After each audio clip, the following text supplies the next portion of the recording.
Taarifa kwamba Jeshi la Polisi mkoa wa Kilimanjaro linamshikilia mtu mmoja aitwaye Musa Bashiri Mushi.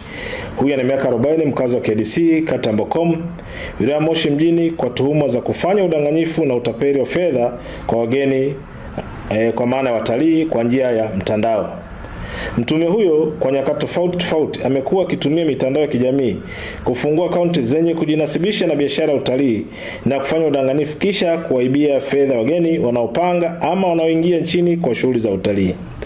Taarifa za utapeli wa mtu huyo baada ya kupokelewa kituo cha polisi Moshi Kati uliwekwa mtego na kufanikisha kumtia nguvuni Machi 11, 2026.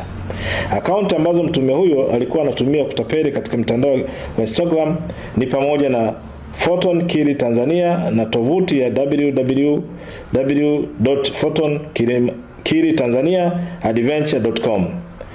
Uchunguzi zaidi unaendelea ikiwa ni pamoja na kukusanya ushahidi ili hatua zingine za kisheria ziweze kuchukuliwa dhidi yake.